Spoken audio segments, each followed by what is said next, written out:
राज्यपाल में कहां तक अध्ययन किए थे हम लोग? देखिए तो क्लास चला नहीं।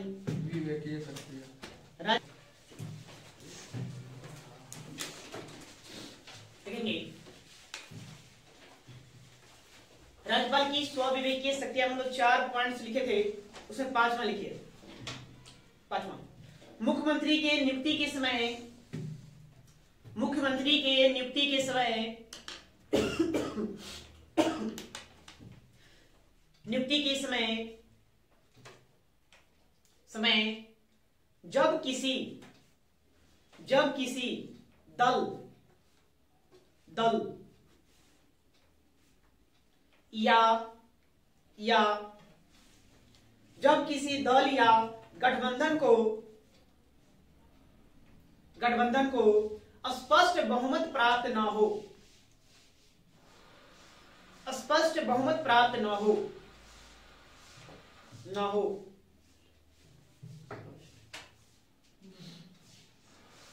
स्पष्ट बहुमत प्राप्त न हो, या फिर बहुमत प्राप्त दल या गठबंधन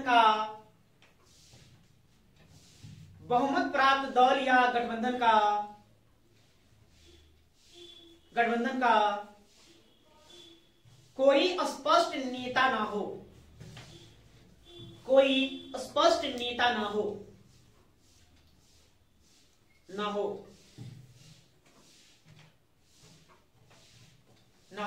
तो राज्यपाल ऐसी स्थिति में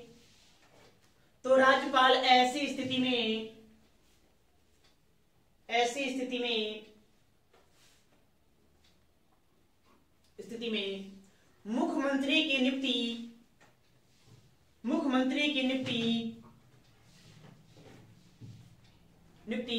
अपने स्वविवेक से कर सकता है, स्वविवेक से कर सकता है।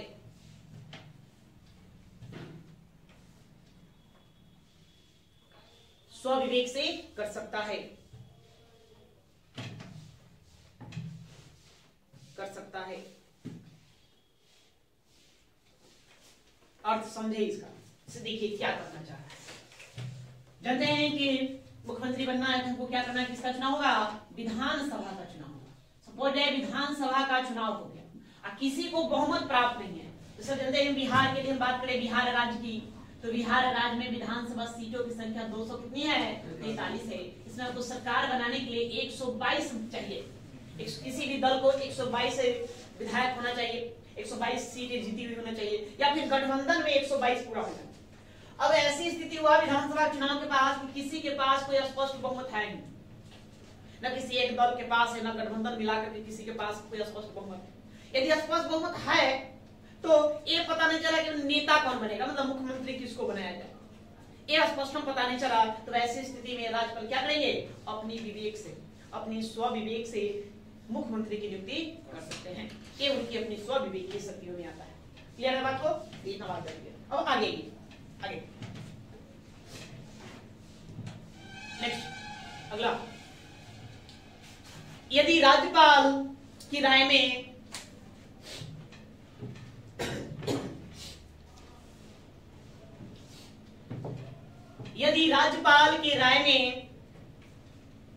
विधानसभा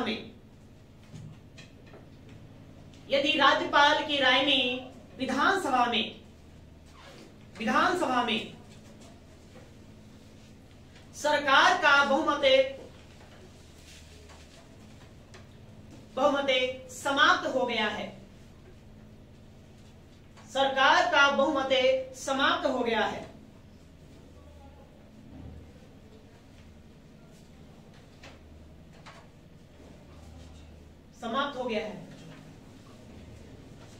तो राज्यपाल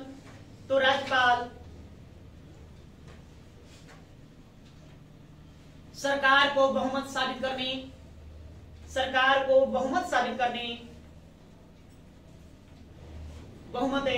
करने या फिर मुख्यमंत्री को सरकार को बहुमत साबित करने या फिर मुख्यमंत्री को इस्तीफा देने के लिए कह सकते हैं। इस्तीफा देने के लिए कह सकते हैं। इस्तीफा देने के लिए कह सकते हैं।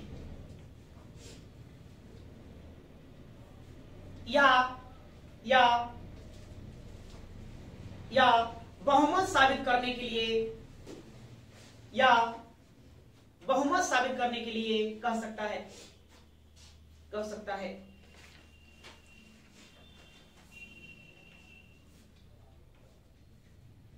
कह सकता है। उसी में और जोड़ेंगे, यदि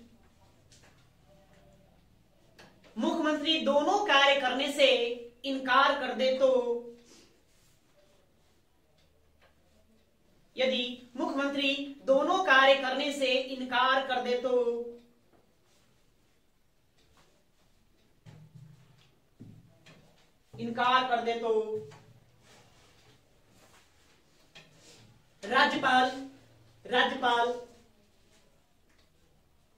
राज्यपाल मंत्री परिषद को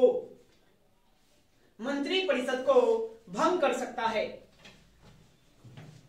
राज्यपाल मंत्री परिषद को भंग कर सकता है, और मुख्यमंत्री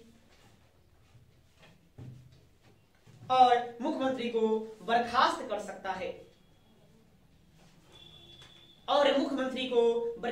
कर सकता है, ठीक है। मुख्यमंत्री को बर्खास्त कर सकता है। इस बात को समझेंगे। देखिए, आपने सुना होगा कि किसी राज्य के बारे में, उस राज्य की सरकार गिर गई, सरकार चल रहा था, साल भर चला, 6 महीने चला या 2 साल चला, फिर क्या हुआ जी, सरकार गिर गया। अब देखिए क्या होता है, जिससे विधानसभा में बहुमत को लाना होगा, बहुमत ला करके सरकार चलाना होगा। बिहार में बहुमत कितना है, 122 है। कोई पार्टी अपना बहुमत ले आया, स्वयं ले आया, गठबंधन करके 122 या 122 प्लस लेकर चलाया। कितना आया, 122 प्लस आया। इसमें 2-3 पार्टियां हैं, 2-3 पार्टियां मिलकर 122 प्लस है, अपना बहुमत दिखा दिया, बहुमत दिखाकर सरकार चला। तो ऐसा भी तो होता है, इसमें जो गठबंधन में सरकार चल रही है, गठबंधन में कोई पार्टी क्या होता है, भाग जाता है, सरकार ऐसी गिर जाती है। सपोज जैसे कि मान लेते हैं, सपोज एक पार्टी लेते हैं बीजेपी, नहीं, इसका 80 सीट है, सपोज दैट। एक और पार्टी लेते हैं कांग्रेस, नहीं, इसका आपका मान लेते हैं 60 सीट है, दोनों मिला कितना हो गया जी, 140 हो गया।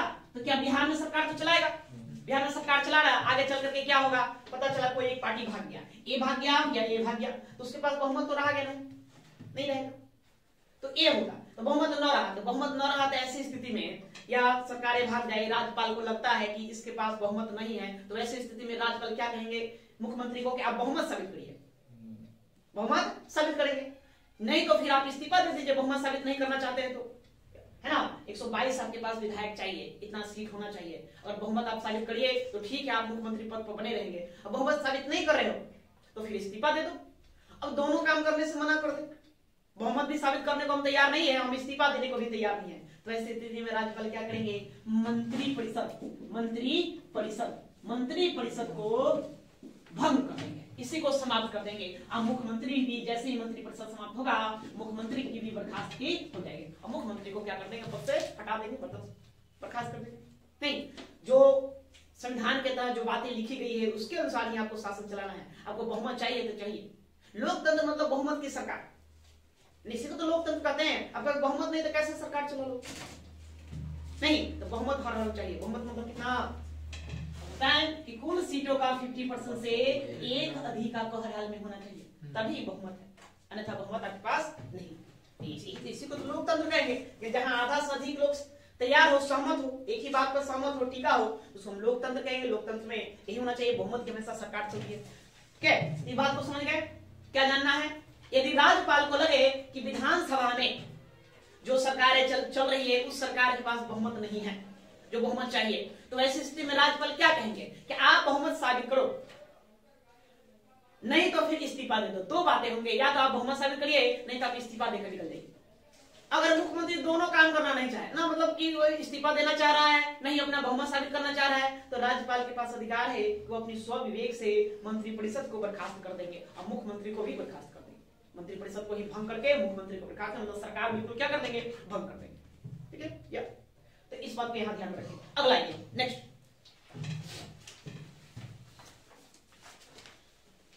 आगे राज्यपाल, अगला लिखिए राज्यपाल विशेष परिस्थितियों में, राज्यपाल विशेष परिस्थितियों में, विशेष परिस्थितियों में विधानसभा, विधानसभा को भंग करने,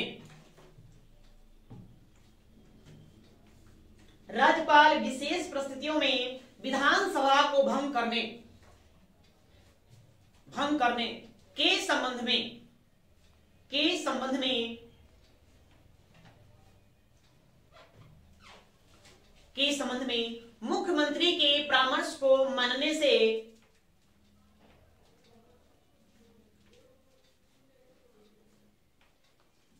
के संबंध में मुख्यमंत्री के परामर्श को मानने से इनकार कर सकता है, इनकार कर सकता है,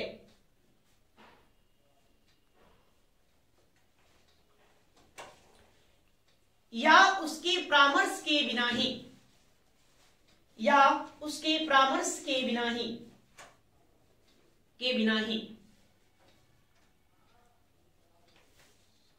बिना ही स्वविवेक से, स्वविवेक से,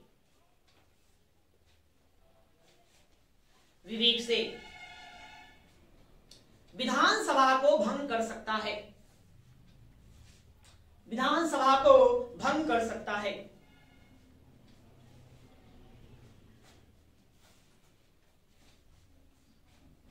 भंग कर सकता है।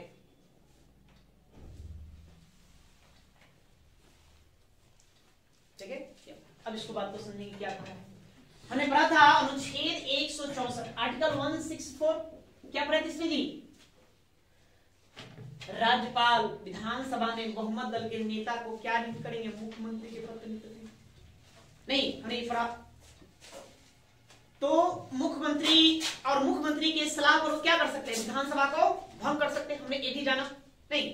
अब मान लेते हैं उस समय स्थितियां ठीक नहीं है, राज्य की जिस राज्य की सरकार है उस राज्य में स्थितियां परिस्थितियां उस समय विषम है, वो ठीक ना हो और मुख्यमंत्री कह रहे हैं कि विधानसभा को भंग कर दीजिए, तो ऐसी स्थिति में राज्यपाल मुख्यमंत्री की सलाह मानने के बाद नहीं, वो उनके बाद उनके सलाह को मानने से क्या कर सकते हैं, इनकार भी कर सकते हैं, या फिर अपने स्वविवेक से परिस्थितियां उस तरह की बनी हुई है तो विधानसभा को भंग भी कर सकते हैं, ये उनकी अपनी स्वविवेक की शक्ति है। ठीक है या कितना एक बात इस पे ध्यान रखना है। आगे एक बात ये और, राज्यपाल, राज्यपाल स्वविवेक से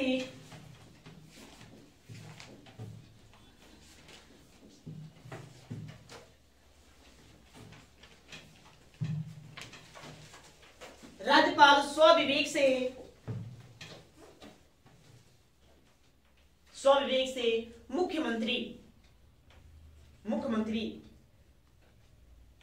मुख्यमंत्री सहित किसी भी मंत्री को, राज्यपाल स्वविवेक से मुख्यमंत्री सहित किसी भी मंत्री को, मंत्री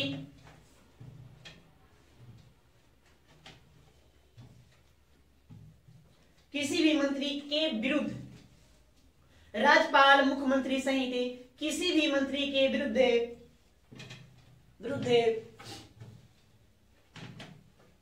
भ्रष्टाचार आदि आरोपों के आधार पर,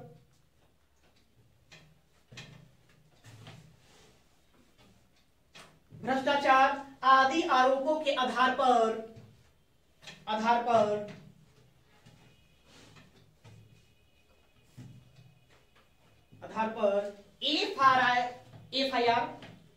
एफआईआर दायर करने की अनुमति दे सकते हैं, दायर करने की अनुमति दे सकते हैं,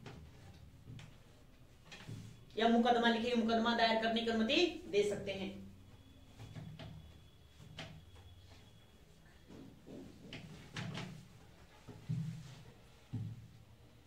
एक बातें तो आप लोग समझ गए होंगे क्या कह रहा है, यदि मुख्यमंत्री हो या फिर कोई भी मंत्री हो या फिर क्या है ना कोई विधानसभा का सदस्य या विधान परिषद का सदस्य हो, यदि वह किसी भ्रष्टाचार या कोई अन्य आरोपों में लिप्त हो जाता है तो वैसी स्थिति में राज्यपाल अनुमति दे देंगे उसको, है ना। अनुमति के अनुसार, राज्यपाल की अनुमति के अनुसार उनके ऊपर क्या होगा, मुकदमा दायर हो जाएगा। ठीक है, ऐसा नहीं है कि मतलब मुख्यमंत्री के ऊपर मुकदमा दायर नहीं करेंगे, इसके लिए राज्यपाल की अनुमति चाहिए। राज्यपाल की अनुमति के आधार पर हम मंत्री और मुख्यमंत्री के ऊपर क्या कर सकते हैं, मुकदमा दायर कर सकते हैं।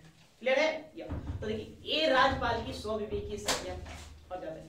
उसके बाद हमें और क्या करना है, और देखिए सभी शक्तियां पढ़ा दिए ना, क्या क्या पढ़े जी राज्यपाल की शक्तियों में। सबसे पहले हम लोग पढ़े थे कार्यपालिका से संबंधित शक्तियां, कार्यपालिका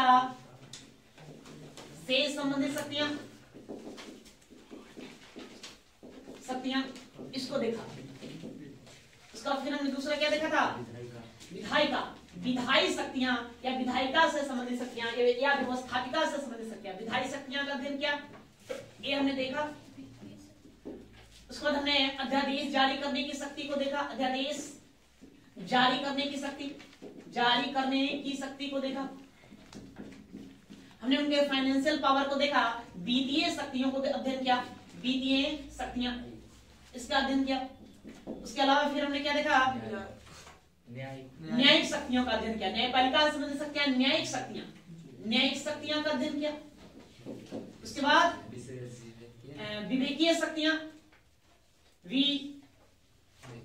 विवेकीय शक्तियां, विवेकीय शक्तियां का अध्ययन हमने किया।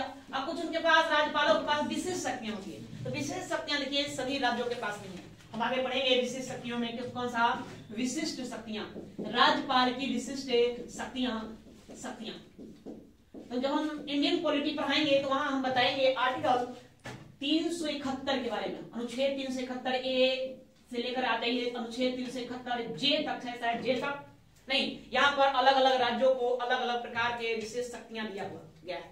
जैसे कर्नाटका के राज्यपाल को कुछ अलग से विशेष शक्तियां प्राप्त है, पूर्वोत्तर भारत में जो राज्यपाल होते हैं उनको अलग से कोई विशेष शक्तियां प्राप्त है, जम्मू कश्मीर के राज्यपाल को भी प्राप्त है, हाल ही में मध्य प्रदेश के राज्यपाल को भी प्राप्त है, लेकिन बिहार के राज्यपाल को उस तरह कोई विशेष शक्तियां प्राप्त नहीं है, इसलिए हम इसको वहां विशेष शक्तियों को देखेंगे नहीं, लेकिन याद रखेंगे राज्यपाल की एक अलग से शक्ति और होती है, शक्ति में विशेष शक्तियां भी होती है। ठीक है, क्लियर है बात? नहीं, बाकी जो है आपको इन्हीं को ध्यान में रखिए, इन्हीं से आपके प्रश्न पूछे जाएंगे, यहीं से बनेंगे। आपको सब आर्टिकल ध्यान में रखना है। जैसे कार्यपालिका से संबंधित जो शक्तियां हैं, तो राज्यपाल की कार्यपालिका से संबंधित शक्तियां से किस कौन कौन सा आर्टिकल इसमें शामिल है, अब उसको ध्यान रखिए। तो प्रश्न जान रहे हैं किस तरह से पूछा जा रहा है, और प्रश्न कैसे आता है, तो थोड़ा अजीब तरीके से आता है। अजीब क्या आता है, करेंगे मतलब है थोड़ा सा कुछ वगैरह वाले प्रश्न आते हैं, स्टेटमेंट आपको देगा, उसको आपको साबित करने के लिए भी वो प्रश्न हुआ आएंगे। ठीक है, बात समझ गए? अब पूछ देगा बताइए निम्नलिखित में से कौन राज्यपाल की विधायिका से संबंधित शक्तियां हैं या कार्यपालिका से संबंधित शक्तियां हैं, इस तरह से प्रश्न पूछते हैं। तो उसको निकालने के लिए आपको सभी पर ध्यान देना होगा। नहीं, कार्यपालिका से संबंधित कौन कौन सा आर्टिकल है, क्या क्या बातें बताई गई है, विधायिका से संबंधित अध्यादेश जारी करने से संबंधित वित्तीय शक्तियां, न्यायिक शक्तियां, विवेकीय शक्तियां, इन सब को पूरा करना है, ध्यान में रखना। तो यहाँ पर हम राज्यपाल को क्या करेंगे, समाप्त करेंगे। नहीं, यहाँ से राज्यपाल आपका टॉपिक समाप्त होता है। अब हम आगे कुछ देखेंगे, आगे क्या देखें। अच्छा कंप्लीट लिखे दो, बिहार में राज्यपाल लिखे दो, बिहार के प्रमुख राज्यपाल या बिहार के राज्यपाल को, बिहार के राज्यपाल।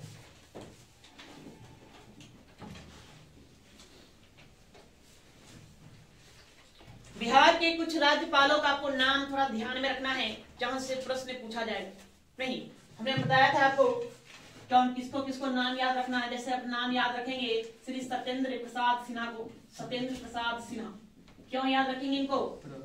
प्रथम मैंने बताया था वर्ष 1920 में जब बिहार और उड़ीसा जो प्रांत था उसको पूर्ण राज्य का दर्जा दिया गया, तो पहले गवर्नर किनको बनाया गया था? सत्येंद्र प्रसाद सिन्हा को बनाया गया।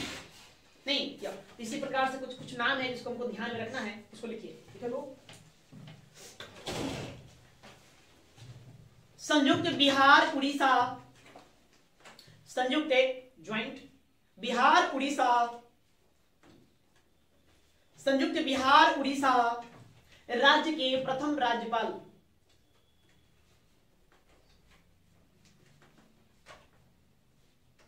सत्येंद्र बिहार, संयुक्त बिहार उड़ीसा राज्य के प्रथम राज्यपाल डैश के लिख दो सत्येंद्र प्रसाद सिन्हा, सत्येंद्र प्रसाद सिन्हा।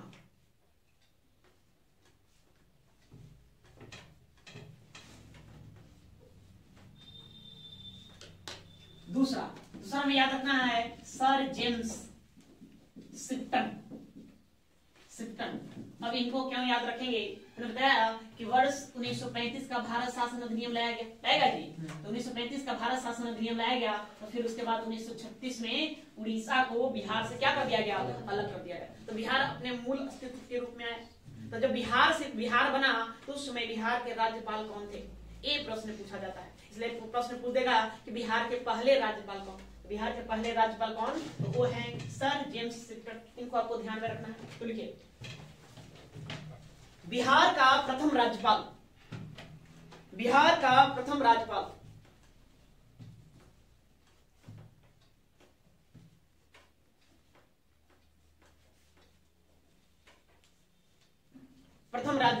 डैश देकर लिख दो sir James Shipton, sir James Shipton.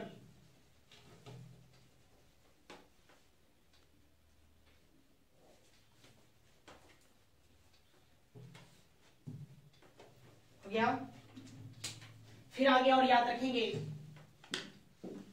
Sir Maurice, Maurice Garnier, Garnier Hammett, Hammett. इनके बारे में हम बताएं, इनको क्या याद रखेंगे? तो देखिए बताया था 1937 में क्या हुआ? प्रांतीय चुनाव हुआ था। क्या हुआ था? प्रांतीय चुनाव हुआ था, है ना। पूरे भारत के 11 प्रांतों में, कितने प्रांतों में? 11 प्रांतों में, उसमें बिहार भी शामिल।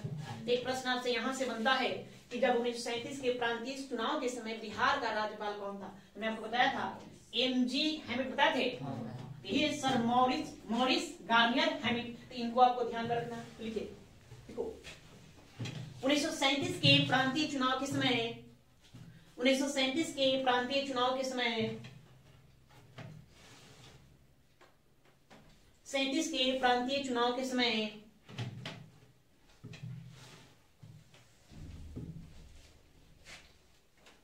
प्रांतीय चुनाव के समय बिहार का राज्यपाल, बिहार का राज्यपाल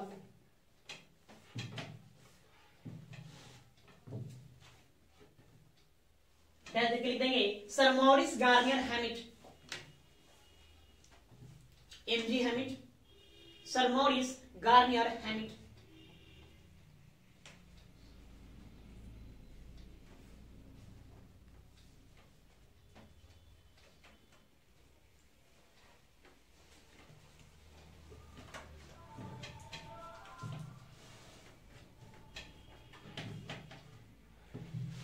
क्या आगे और हमको ध्यान में रखना है जयराम दास, श्री जयराम दास दौलत राम, इनको क्यों याद रखेंगे? तो स्वतंत्रता प्राप्ति के बाद बिहार के पहले राज्यपाल तो कौन है? श्री जयराम दास दौलत राम। ऐसे लोग जानते हैं बिहार के पहले राज्यपाल कौन? सीधा सीधी बोल देते हैं तो श्री जयराम दास दौलत राम नहीं। आपको ध्यान देना है बिहार के पहले राज्यपाल कौन बनेंगे? सर जेम्स शिप्टन, बिहार का, है ना। जब ज्वाइंट रूप से बिहार के साथ उड़ीसा जुड़ा हुआ है तब पहले राज्यपाल कौन होंगे? सत्येंद्र प्रसाद सिन्हा होंगे। इस बातों पर ध्यान देना है। लोग गलत टीक मार के चलाता है, बिहार का पहले राज्यपाल पूछ दे तो सीधे यहाँ पर लगा देता नहीं। यह स्वतंत्रता प्राप्ति के बाद बिहार के पहले राज्यपाल। तो लिखिए स्वतंत्रता प्राप्ति के बाद, स्वतंत्रता प्राप्ति के बाद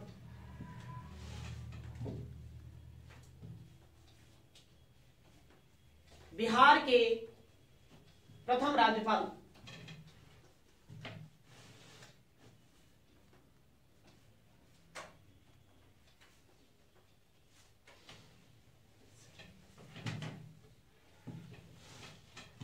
बिहार के प्रथम राज्यपाल जैसे के श्री जयराम दास दौलत राम, श्री जयराम दास दौलत राम, श्री जयराम दास दौलत राम।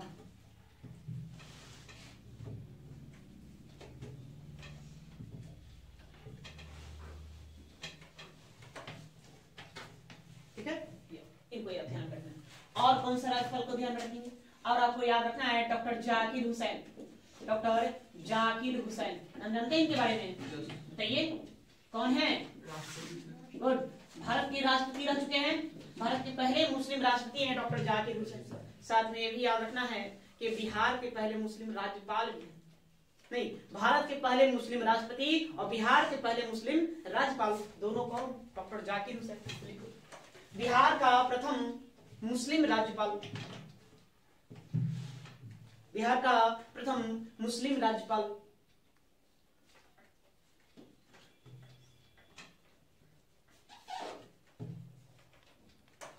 प्रथम मुस्लिम राज्यपाल डैश लिखेंगे डॉक्टर जाकिर हुसैन, डॉक्टर जाकिर हुसैन।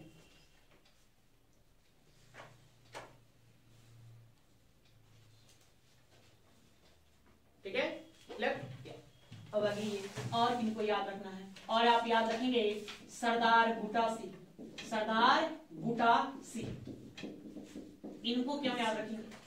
तो बिहार के पहले सिख राज्यपाल सरदार बूटा सिंह। लिखो, बिहार का प्रथम सिख राज्यपाल, बिहार का प्रथम सिख राज्यपाल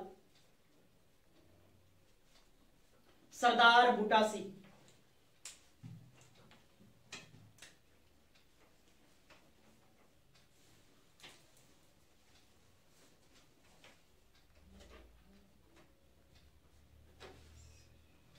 सरदार बूटा सिंह।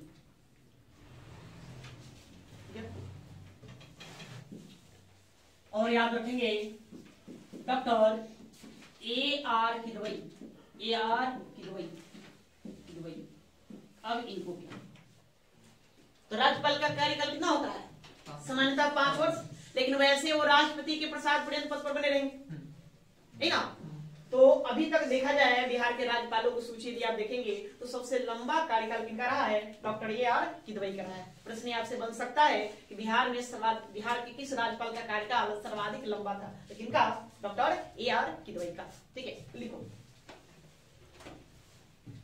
देखेंगे सर्वाधिक लंबा कार्यकाल,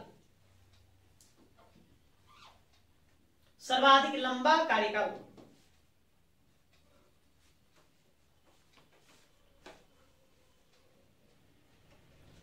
सर्वाधिक लंबा कार्यकाल डायरेक्ट लिखिए doctor A R Kidwai, doctor A R Kidwai.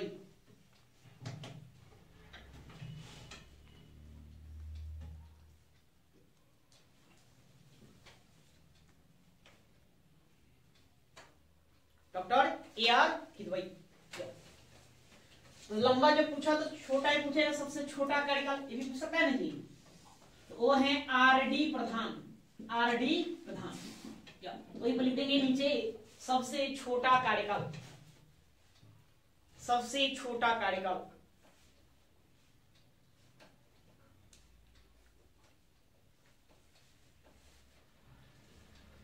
R D Pradhan, R D प्रधान। ठीक है, सबसे छोटा कार्यकाल।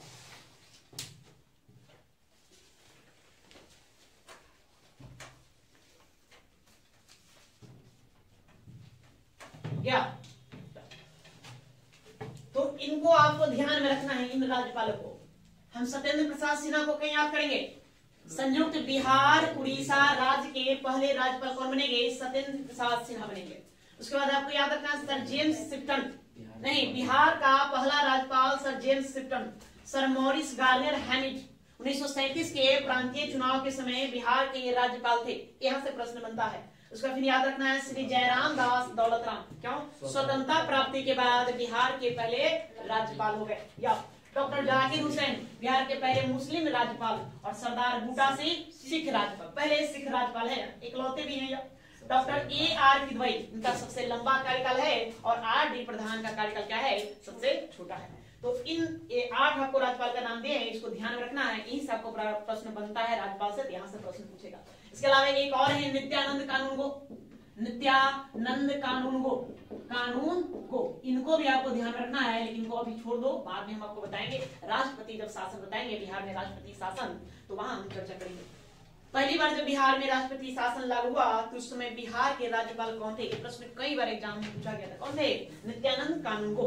नहीं, ये अब यहाँ पर हम राज्यपाल को रहने देते हैं। अब आइए, अब अगला टॉपिक, समय बच रहा है। हेडिंग दो तो महाधिवक्ता, देखो तो राज्य का महाधिवक्ता।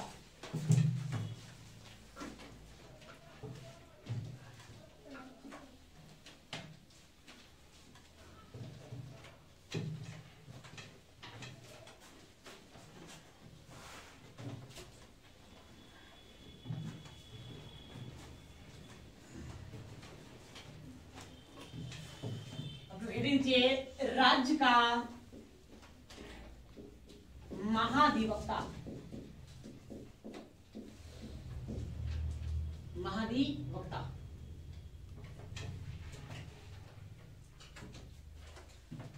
राज्य का महाधिवक्ता, the advocate general of the state. अब इनके बारे में थोड़ा अध्ययन कर लेते हैं, ये क्या है।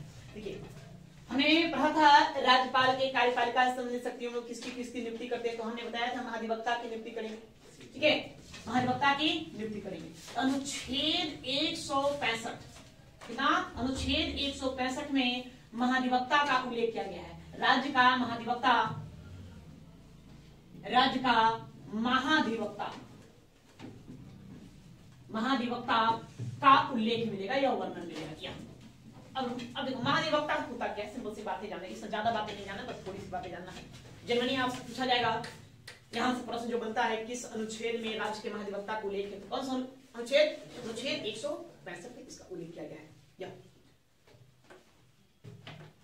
अब हम पढ़ेंगे आर्टिकल 76, जब हम इंडियन पॉलिटी पढ़ाएंगे तो हम आपको बताएंगे अनुच्छेद 76। यहाँ पर महान्यायवादी का उल्लेख है, किसका, महान्यायवादी, महान्यायवादी, अटॉर्नी जनरल ऑफ इंडिया, महान्यायवादी का उल्लेख है। उसी प्रकार से राज्य में महाधिवक्ता को उल्लेख है। जिस प्रकार से केंद्र स्तर पर, देश के स्तर पर महान्यायवादी का पद होता है, उसी प्रकार से राज्य स्तर पर राज्य में किसका पद होता है जी, महाधिवक्ता का पद होता है। ये लोग करते क्या है, यह महाधिवक्ता एक राज्य का सबसे प्रधान कानून अधिकारी होता है, विधिक अधिकारी होता है। विधियों की मामले में चले कि सबसे टॉप लेवल का जो जुडिशियल ऑफिसर है, विधिक जो अधिकारी है, तो कौन अधिकारी होगा, ये कौन होगा, राज्य का महाधिवक्ता होता है। या राज्य सरकार के मुकदमों की पैरवी करता है, राज्य सरकार के मुकदमों की क्या करेगा, पैरवी करता है। राज्य सरकार को विधिक सलाह देगा, विधिक सलाह देने का काम करेगा। कोई भी कानूनी पेच फंसता है या कोई बातें नहीं समझ में आती है, तो उसमें सलाह देने का काम किसका होगा, महाधिवक्ता।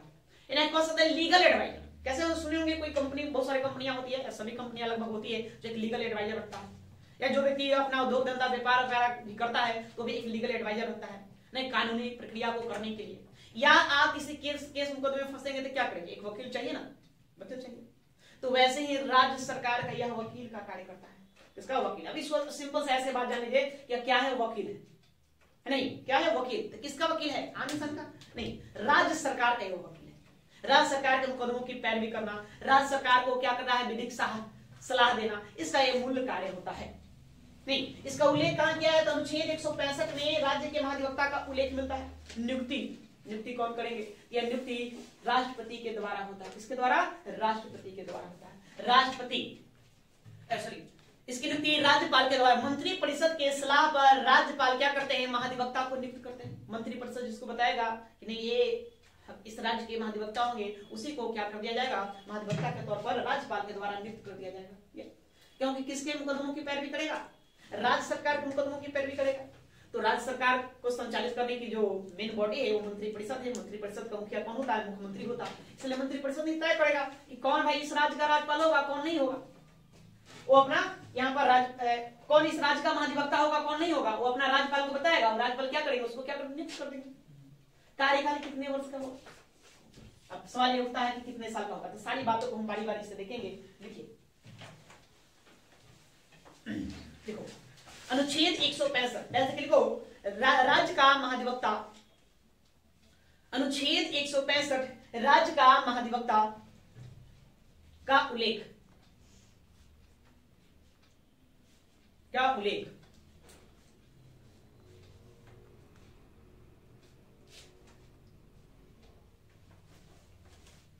उल्लेख। दूसरी बात यहां से नियुक्ति, नियुक्ति कौन करेगा, तो मंत्री परिषद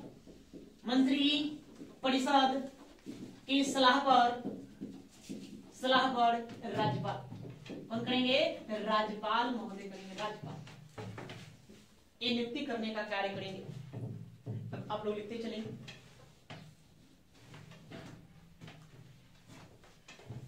नियुक्ति, योग्यता। अब सवाल ये उठता है तो फिर तो महाधिवक्ता कौन बनेगा? तो इसमें दो ही बातें हैं। एक वो क्या होगा? भारत का नागरिक होगा, भारत का नागरिक होना चाहिए, उसे नागरिक हो। दूसरा, लगातार 10 वर्षों तक किसी उच्च न्यायालय में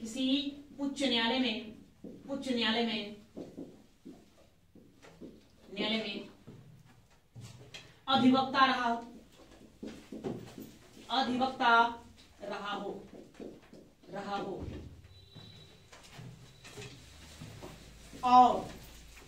और लगातार 10 वर्षों तक विधि अधिकारी रहा हो।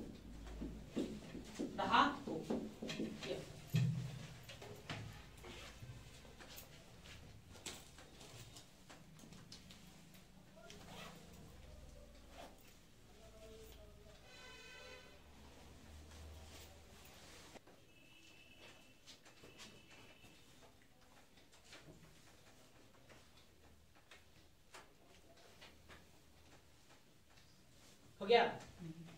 तो देखिए क्या क्या करना है। अनुच्छेद 165 में राज्य के महाधिवक्ता का क्या है? उल्लेख किया गया है, उसके पद का उल्लेख किया गया है। नियुक्ति कौन करेंगे? तो मंत्री परिषद के सलाह पर राज्यपाल के द्वारा नियुक्ति होगा। योग्यता क्या होना चाहिए? तो कहता है भारत का नागरिक को, पहली बात। दूसरा कि वह 10 वर्षों तक किसी उच्च न्यायालय में क्या रहा हो? अधिवक्ता मतलब वकील। क्या रहा होगा? अधिवक्ता का अर्थ होता है वकील, बैरिस्टर, वकील कहिए, वकील रहा, अपने वकालत किया हो किसी उच्च न्यायालय में। या फिर नहीं तो यहाँ देखो हमने शब्द लगाया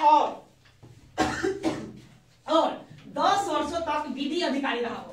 विधि मतलब विधि अधिकारी के तौर पर काम करने को उसको अनुभव प्राप्त हो। तो दोनों में से कोई एक होना चाहिए। ये अनिवार्य है, भारत का नागरिक है, दोनों में से कोई एक बात होनी चाहिए। उसको हम क्या बना देंगे? अधिवक्ता बना देंगे। प्रश्न या इतनी बात ये बताता है। उसके बाद फिर आप कार्यकाल, इसका कार्यकाल देखेंगे तो कार्यकाल क्या होगा? कार्यकाल यह राज्यपाल के प्रसाद पर्यंत पद धारण करता है।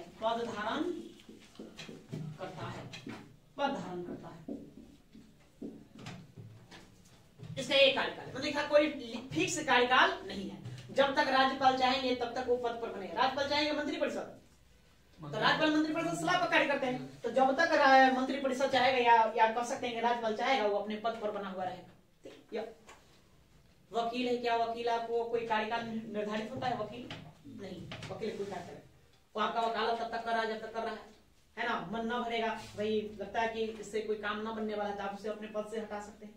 और यह राज्य सरकार को क्या करता है? विधिक सलाह देता है। तो जब सरकारें बदलती है तो अधिवक्ता भी बदल जाता है। नहीं, अभी मान लीजिए कोई ए नामक व्यक्ति है, उसने एक्स नामक व्यक्ति को क्या कर दिया? अधिवक्ता नियुक्त कर दिया।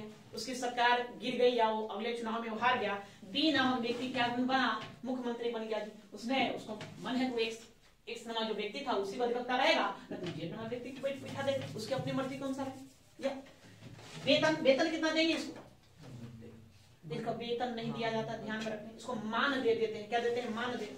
कोई वकील ठीक करो, क्या उसको वेतन दोगे? सैलरी, मुकदमा लड़ेगा तो उसके अनुसार में पैसा देंगे। या तो मान दे इसको दिया जाता है। तो मान दे कितना? तो राज्यपाल जो तय करे, समझ गए? राज्यपाल जो तय करे। तो थोड़ा इसको नीचे लिखो, नोट लिखो। देखिए, राज्य के महाधिवक्ता को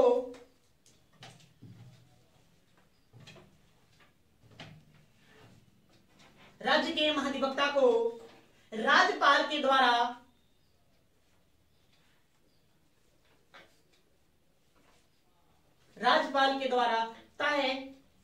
तय मानदेय दिया जाता है।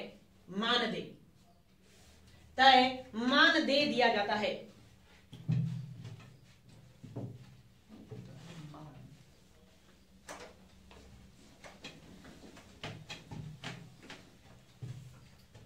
मानदेय दिया जाता है।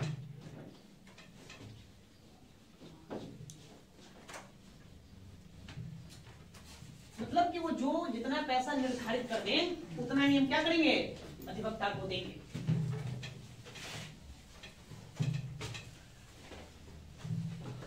हो गया। अब ये कार्य क्या काम है, किस लिए हम महाधिवक्ता को पद पर बिठाएंगे, इसको हम जानेंगे। तो कार्य देखिए, पहला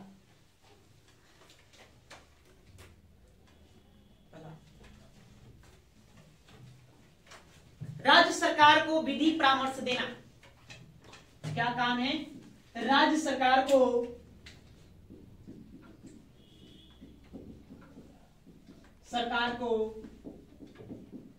विधिक मतलब कानूनी परामर्श देना।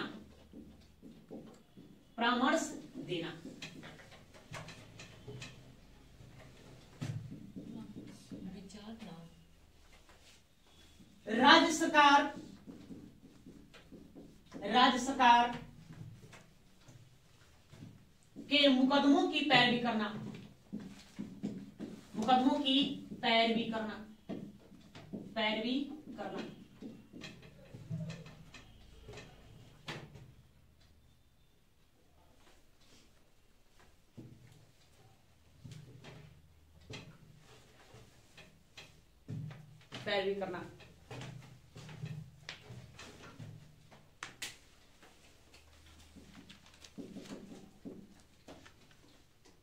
और लिखेंगे वह राज्य के किसी भी न्यायालय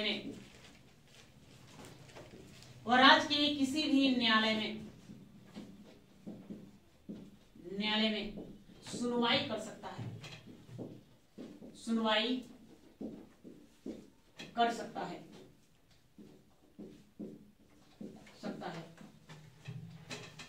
और वो क्या कर सकता है, उसकी शक्तियों में क्या आ जाएगा, वह राज्य विधानमंडल के किसी भी सदन की कार्यवाही में भाग ले सकता है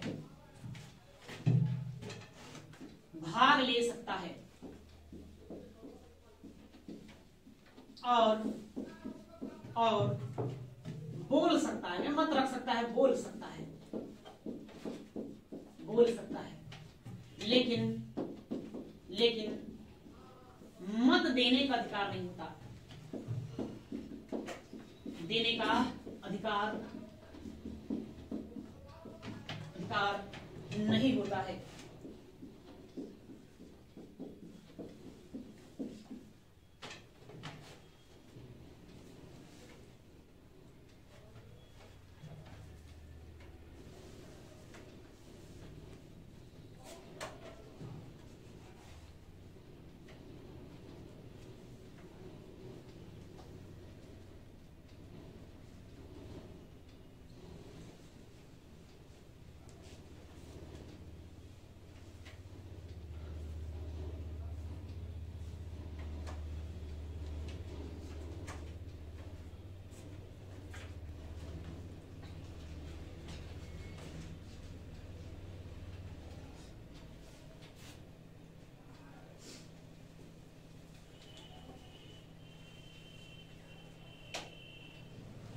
हो गया जी।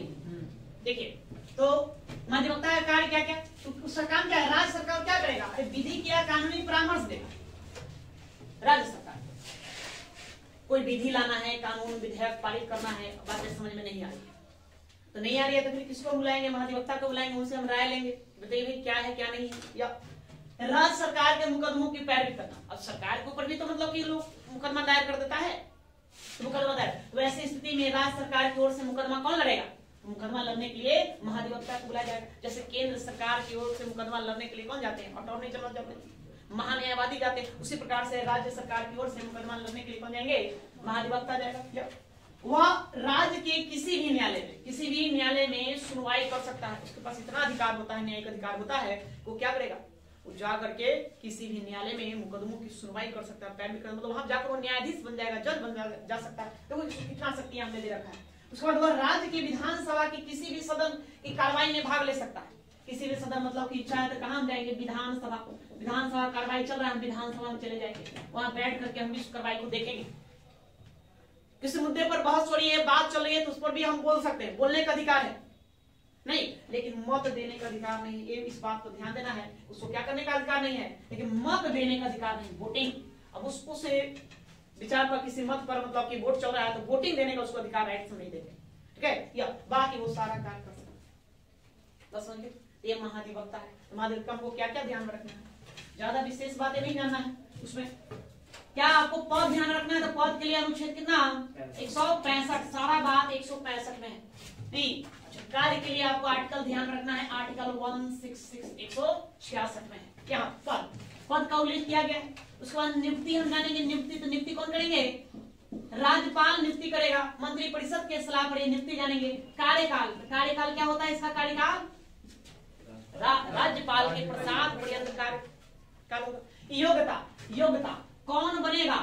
योग्यता कि कौन महाधिवक्ता बनेगा? तो भारत का नागरिक होना चाहिए, है ना, कम से कम 10 वर्षों तक न्यायिक पद पर कार्य कर चुका हो, विधिक अधिकारी रह चुका हो, मैंने अनुभव प्राप्त हो उसको, या फिर 10 साल तक आप क्या रहे होंगे? अधिवक्ता के तौर पे काम किए किसी उच्च न्यायालय में ना। ये उसकी योग्यता रह गई। मान है उसको वेतन और सैलरी कितना देंगे? उसको वेतन वगैरह नहीं दिया जाता, वो राज्यपाल के द्वारा निर्धारित मान दे दिया जाता। ये हम ध्यान रखेंगे। काम क्या? तो काम हो राज्य सरकार को विधिक सहायता देना, सलाह देना, परामर्श देना, उसका काम है। राज्य सरकार की ओर से मुकदमों की पैरवी करना है। उसको हमने और शक्तियां दे दिया है तो किसी भी न्यायालय में जाकर मुकदमे की क्या कर सकता है? सुनवाई कर सकता है। फिर वह राज्य विधानमंडल की किसी भी सदन की कार्रवाई में भाग ले सकता है, उस पर बोल भी सकता है, लेकिन मत देने का अधिकार नहीं है। ये ध्यान रखना है। यही प्रश्न आपसे पूछा जाएगा। निम्नलिखित में कौन राज्य विधानमंडल के कार्रवाइयों में भाग ले सकता है लेकिन मत नहीं दे सकता है? तो कौन? महाधिवक्ता नहीं। ये याद रखना, the advocate general of the state. Advocate general of the state या ये बहुत ही पावरफुल अधिकारी होता है। एक बात और आपसे पूछेगा कि राज्य का सबसे प्रधान विधिक अधिकारी कौन होता है? विधिक अधिकारी सबसे टॉप लेवल पर विधिक अधिकारी की बात करें तो महाधिवक्ता होता है।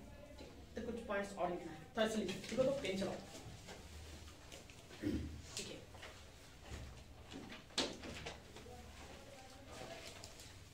महाधिवक्ता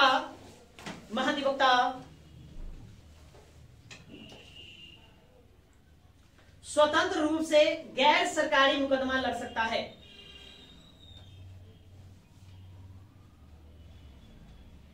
स्वतंत्र रूप से गैर सरकारी मुकदमा लड़ सकता है।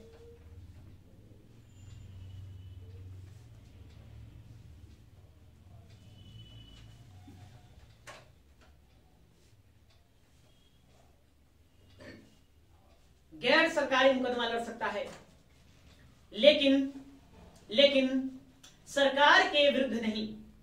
सरकार के विरुद्ध नहीं।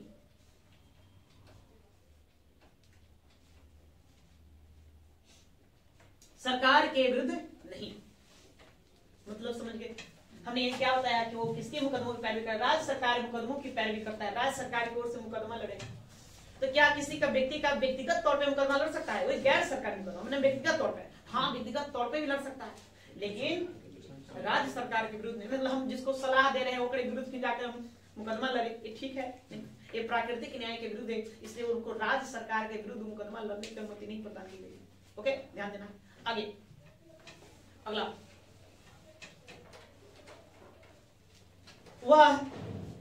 अगला लिखिए। वह राज्य सरकार की अनुमति के बिना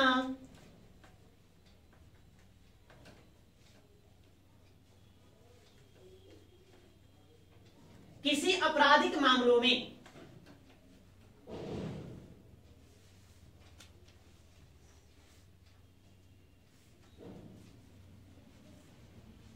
किसी आपराधिक मामलों में अभियुक्त के पक्ष में, अभियुक्त माने जिसके ऊपर मुकदमा दायर है, अभियुक्त के पक्ष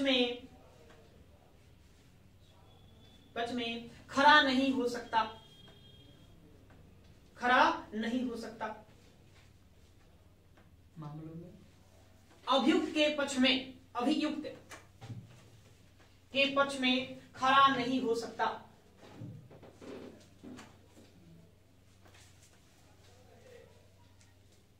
मतलब क्या? तो देखिए मुकदमा दो तरह के होता है। मूलतः देखिए तो मुकदमा दो तरह के, एक होता है सिविल मुकदमा, एक होता है दीवानी, एक होता है फौजदारी। फौजदारी दीवानी मतलब संपत्ति का जहां विवाद हो, एक वो होता है, और दूसरा होता है मतलब जहां लोग लड़ाई झगड़ा कर लिया है ना, लाठा लठोगल हो गया भाई, हाथ पैर तोड़ दिया, सर फोड़ दिया, उसको हम कहते हैं फौजदारी मुकदमा। उसी मतलब कहते हैं फौजदारी आपराधिक, उसी कहेंगे क्या कहेंगे आपराधिक मामले। तो आपराधिक मामले में वो बिना राज्य सरकार की अनुमति के बिना वो किसी की ओर से वो मुकदमा नहीं लड़ सकता। गैर सरकारी मुकदमा लड़ने की अनुमति है, लेकिन दीवानी मामले में आप आराम से लड़िए। लेकिन उस मामले में मत लड़िए जिस मामले में आप राज्य सरकार को ही सलाह दे रखें। दूसरा, आपको फौजदारी मामले में लड़ना है तो पहले राज्य सरकार से क्या कर लेना है, अनुमति प्राप्त कर लेना है, तब जाकर लड़ना है। एक बात याद रखिए, महाधिवक्ता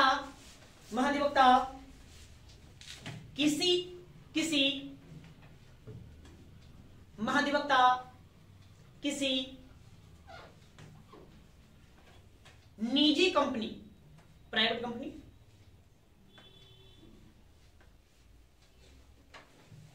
निजी कंपनी के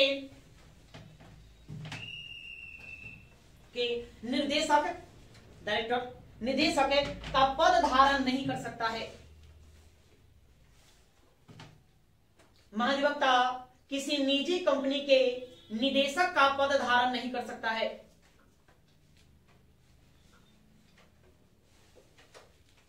मतलब समझ गए होंगे इसका।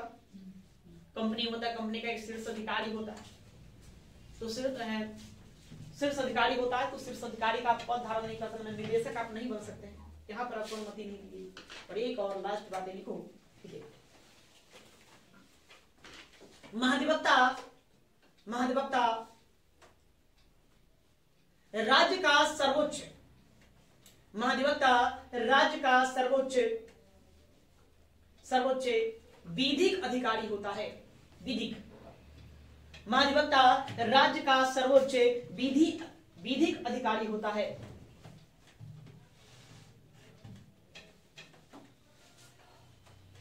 अधिकारी होता है,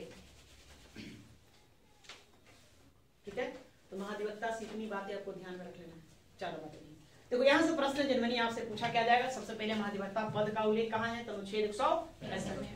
प्रश्न सीधा सीधी आएगा, राज्य सरकार के मुकदमे की पैरवी कौन करता है, तो कौन करेगा, महाधिवक्ता। राज्य सरकार को विधिक सलाह या परामर्श कौन देता है, तो महाधिवक्ता देता है। राज्य का सर्वोच्च विधिक अधिकारी कौन होता है, तो महाधिवक्ता होता है। प्रश्न क्या है, तो मोटा मोटी आपसे यही प्रश्न यहाँ से बनते हैं, और कोई ज्यादा विशेष प्रश्न यहाँ से नहीं बनते। तो क्लियर है, इतना बातें ध्यान रखना।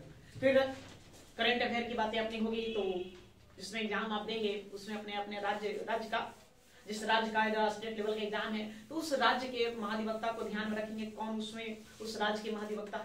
क्लियर है क्या। तो बिहार के वर्तमान महाधिवक्ता कौन है, जानते हैं, पीके शाही, प्रशांत कुमार शाही वर्तमान में क्या है, बिहार के महाधिवक्ता है। या तो राज्य सरकार नीतीश कुमार को सलाह मशवरा देने के लिए इन्हीं को बिठाया गया, यही विधिक अधिकारी सर्वोच्च, ठीक है। तो आज के लिए इतना ही रहने देते हैं, फिर हम अगले क्लास में देखेंगे बाकी। चलो।